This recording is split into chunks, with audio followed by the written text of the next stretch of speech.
मंदिर से नहीं वो कम, तुम रख दो।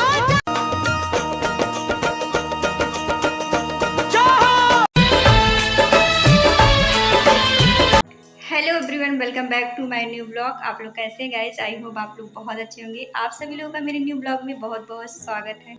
सो गाइस, सबसे पहले आप सभी लोगों को हैप्पी तीज।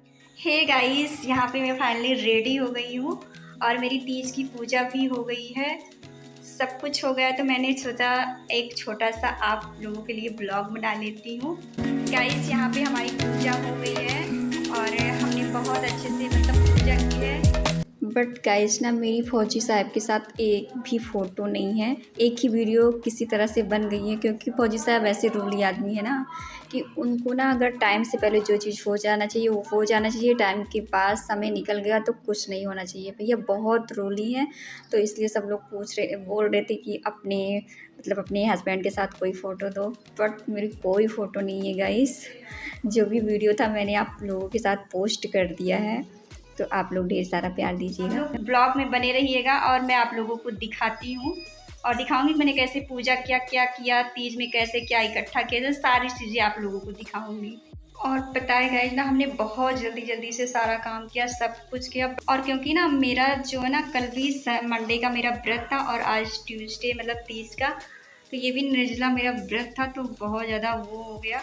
क्योंकि कल व्रत थे तो थोड़ा ऐसे टाइप का लग रहा था, थकान टाइप का। बट मैं कभी अपना व्रत नहीं छोड़ती हूँ और हमेशा ही अपना व्रत में रहती हूँ।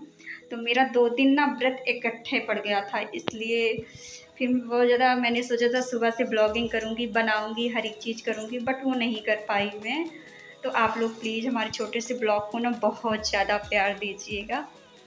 पता है गाइस ना, ये तीज का व्रत जो है ये निर्जला व्रत होता है। बाकी जिसको नाश्ता वगैरह करना रहता है वो कर लेता है, अपनी आस्था के हिसाब से लोग रहते हैं, जैसे रह पाते हैं। बट मैंने निर्जला ही 24 घंटे का व्रत किया था, क्योंकि मेरा एक दिन पहले भी व्रत था, बट मैंने सोचा नहीं मैं करूँगी तो निर्जला ही करूँगी।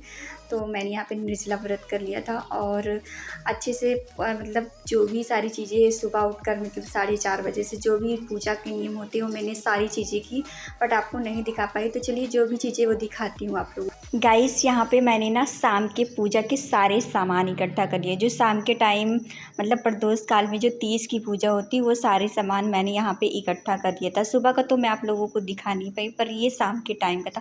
मैंने सोचा सबसे पहले सारा सामान इकट्ठा कर लेती हूँ, उसके बाद में फिर मैं रेडी हूँ। जैसे कि इसमें भांग धतूरा, शिव जी को जो भी सारी चीज़ें, दही, शहद, चीनी, गुड़, आप लोग देख रहे हैं वीडियो में, चंदन, और जैसे जो चीज़ शिव जी की और माँ पार्वती की, गणेश जी की, शिव परिवार की जो सारी चीज़ें पसंद की चीज़ें, उससे मैंने ले लिया था और सब कुछ रख दिया था। और ये किताब हरतालिका तीज की ना मुझे बहुत ही मुश्किल से मिली। मैंने पहले सोचा नहीं था कि यहाँ पे नहीं मिलेगी, बट किसी तरह से मिल गई। और मैंने ना यहाँ पे ये गौरी मैया को जो श्रृंगार का सामान चढ़ाया जाता है, जिस तरह से मुझे पता चला, जिस तरह से लोगों ने बताया, उस तरह से मैंने सारा सामान यहाँ पे इकट्ठा कर लिया था श्रृंगार चढ़ाने के लिए। और ये फल में जो चीज़ें होती हैं उससे भी मैंने ले ली थी अपने हिसाब से। और लोग कहते हैं तीज की पूजा में पार्थिव शिवलिंग का बहुत महत्व होता है, पूजा की जाती है। बट मुझे पहले से नहीं पता था, लेकिन हालांकि मैंने बना लिया है। और यहाँ पे शिव जी की और माता पार्वती की और गणेश जी की मैंने खुद अपने हाथों से बना था। तीज के एक दिन मैं इतना बिजी थी दोस्तों पूजा में, कि मैं आप लोगों को क्या ही बताऊँ। और फिर मैंने पूजा के लिए जो है ना वो फूल ले लिया था। यहाँ पे सफ़ेद कलर के शिव जी की जो फेवरेट फूल हैं, और ये माता जी के, पार्वती मैया के लाल पुष्प हैं। और इस पूजा में ना केले के पत्ते का बहुत ज़्यादा महत्व होता है, मैंने ऐसे सुना था, लोगों ने कहा था, तो मैंने केले के पत्ता भी मंगवा लिया था। सारा सामान इकट्ठा करके मैंने मंदिर में रख दिया था। और यहाँ तक अब मेरी मंदिर सज भी गई थी और थोड़ा बहुत सजा दिया था। अब मुझको रेडी होना है, तो मैंने ड्रेस वगैरह, अपना सारा सामान, जो चीज़, ये मैं साड़ी पहनूंगी जो आप देख रहे हैं, और मैंने सारा सामान इकट्ठा करके रख लिया था, क्योंकि मुझे बहुत ज़्यादा झंझट ना रहे, इधर उधर ढूंढना ना पड़े, ये सब ना करना पड़े। क्योंकि तीज का त्यौहार होता है ना, तो कहते हैं तीज के त्यौहार में माता पार्वती ने शिव जी के लिए इतनी कठिन तपस्या करके ये व्रत किया था, तो इसमें 16 श्रृंगार करना चाहिए था। तो मैंने भी सोचा था मैं भी अच्छे से तैयार होंगी और पूरा 16 श्रृंगार करूँगी। और इस तरह से मैंने सारा सामान इकट्ठा कर लिया और मुझे रेडी होना था। बस ज्वेलरी ही बाकी थी रखने के लिए, जो मैंने सारी गोल्ड की ही अपनी शादी की सारी ज्वेलरी पहनी थी, क्योंकि मेरी फर्स्ट तीज थी। तो मैंने सोचा जो फर्स्ट तीज है उस पर हम सारा अपना मतलब जो शादी की चीज़ें होती है उससे पहना जाता है, तो मैंने इसलिए गोल्ड की ज्वेलरी पहन ली थी और मेरा सारा सामान इकट्ठा हो गया था। बस मैं अब रेडी हूँ, फाइनली मैं बहुत जल्दी ही रेडी हो जाऊँगी। मुझे पूजा के सामान में ज़्यादा लगा था, तो यहाँ पे मैं कुछ रेडी हो गई थी और जो है 16 श्रृंगार करके आज के दिन, और खूब खुश रहना चाहिए, खूब पूजा में मतलब मैं बहुत ज़्यादा इस दिन बिजी थी। मैंने सोचा ये हाथ में भी पहनूंगी, आप लोगों ने शॉर्ट वीडियो में देखा होगा, मैंने नहीं पहना था जो शादी की ये चीज़ें हैं, बट मैं हाथ में नहीं पहन पाई क्योंकि पहन रही थी तो पूजा मतलब जो भी चीज़ें थी वो करते नहीं बनता था। तो मैंने सोचा चलो ठीक है, इससे बाद में कभी और पहन लूँगी। बाकी सारी चीज़ें पहन ली थी, तो क्योंकि मुझे हाथ में ना ये जो हाथ बंद होता है ये मुझे बहुत ज़्यादा पसंद था, ये मुझे शादी में मिला था। और मैं अगर कोई ऐसा ट्रेडिशनल जो भी चीज़ें होती हैं उसमें मैं कभी कभी पहनती भी हूँ। ये मेरी शादी का सामान है, तो मुझे ये हाथ का ना बहुत अच्छा लगता है। तो फिर फाइनली मैंने इसको रख दिया, क्योंकि पूजा के टाइम पे मुझे थोड़ा दिक्कत होती है, तो मैंने सोचा अच्छे से पूजा कर ली।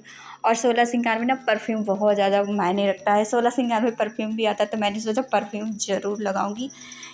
यहाँ पे गाइस ना फाइनली मैं रेडी हो गई हूँ। जो आप लोगों ने मेरे इस लुक को ना शॉर्ट में देखा होगा, तो मैंने सोचा चलो थोड़ा थोड़ा वीडियो भी बनाती चलती हूँ, ताकि आगे आने वाले दिनों में मैं देखूँगी कि मैं कैसे लगती थी, मैंने तीज पे कैसे रेडी हुई थी।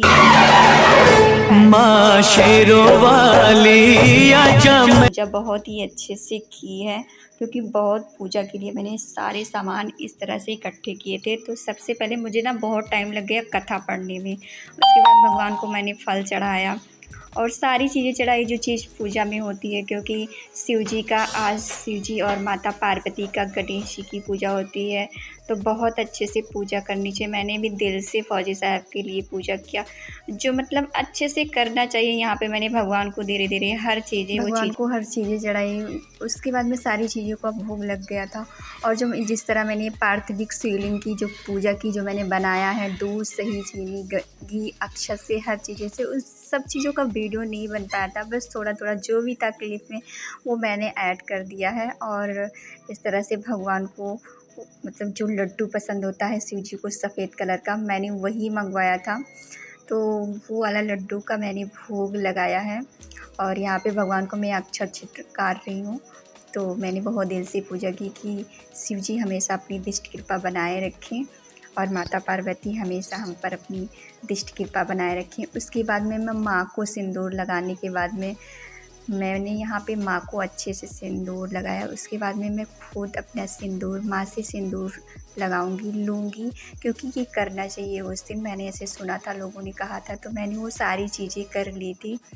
और बहुत ही जिस तरह से मैंने व्रत का अच्छे से नियम जो चीज़ जाना वो चीज़ मैंने अच्छे से किया, बहुत दिल से पूजा की। और हालांकि निर्जला व्रत था और एक दिन पहले भी फास्ट था, तो मुझे उतना ज़्यादा कुछ जनाई नहीं पड़ा, क्योंकि मैं अक्सर व्रत रहती थी। तो हे भोले बाबा मेरी सदा अपनी दिष्ट कृपा सदा बनाए रखेंगे। यहाँ माता को ना मैंने श्रृंगार का सामान जो चढ़ाया जाता वो भी चढ़ा दिया और सब खूब अच्छे से पूजा कर ली है। उसके बाद ही मैं जाऊंगी, तब सबका पैर छूँगी। तो इस तरह से ना ये व्रत ना करवा चौथ से भी ज़्यादा कठिन व्रत होता है, और पता है ना इसमें बहुत ज़्यादा नियम फॉलो करने पड़ते हैं जो करवा चौथ से भी ज़्यादा होता है। तो फाइनली यहाँ पे मेरी आरती भी हो गई है, और आरती होने के बाद में मैं मम्मी का आशीर्वाद लूँगी। सबसे पहले मैंने मम्मी का आशीर्वाद लिया, उसके बाद में पापा का आशीर्वाद लिया, और मैंने अपनी नाइस का भी आशीर्वाद अच्छे से लिया। और यहाँ फौजी साहब का भी कहते हैं इस दिन पति की पूजा करनी चाहिए, मैंने भी फौजी साहब की अच्छे से पूजा की, अच्छे से आरती उतारी, मिठाई खिलाई, पानी पिलाया, और उसके बाद में मैंने उनका पैर छुआ। तो वो सारी चीज़ें जो एक व्रत में जो निभाना चाहिए, जो करना चाहिए, मैंने बहुत अच्छे से फॉलो किया। और ऐसे शिव जी माता पार्वती गणेश शिव परिवार सदा अपनी दिष्ट कृपा हम पर बनाए रखें, यही मैं शिव जी से प्रार्थना करती हूँ। और आप लोग हमेशा खुश रहें, आप लोगों के ऊपर भी भगवान शिव जी माता पार्वती गणेश शिव परिवार अपनी दिष्ट कृपा बनाए रखें। और गाइज यहाँ पे हो जाता है सुबह का टाइम, पारण का टाइम हो जाता है। पारण में ना सुबह 4:30 बजे ही उठना होता है। मैंने 4:30 बजे जल्दी से उठकर अपने मंदिर को साफ़ किया और सेम वैसे ही पूजा कर ली। और पूजा हमको उसी साड़ी में करना होता है जो हम रात में पहने रहते हैं, उसको निकाल देते हैं क्योंकि हम पानी पिए नहीं रहते तो वो साड़ी झूठी नहीं होती है। तो जल्दी से मैंने वही साड़ी पहन ली, वही चूड़ी, मतलब वैसे ही सेम सब कुछ पहन लिया, चूड़ी वगैरह थोड़ा थोड़ा। और फिर मैंने पूजा अपनी स्टार्ट कर दी थी। पूजा हो गई थी मेरी और पारण में फौजी साहब जब तक मुझे पानी पिलाएंगे वही मेरा पारण होगा। तो मैंने मतलब पारण अपना पूजा करके अपना पारण कर दिया क्योंकि 7:05 तक ही टाइम था, उसके बाद हम पारण नहीं, मतलब टाइम ओवर हो जाता। बाकी जिसको करना था करना था। इस तरह से मेरा व्रत पूरा हुआ था तीज का। आई होप गाइज आप लोगों को मेरा ब्लॉग पसंद आया होगा। फिर मिलते हैं किसी नेक्स्ट वीडियो में किसी नेक्स्ट टॉपिक के साथ। तब तक के लिए बाय बाय दोस्तों, जय हिंद।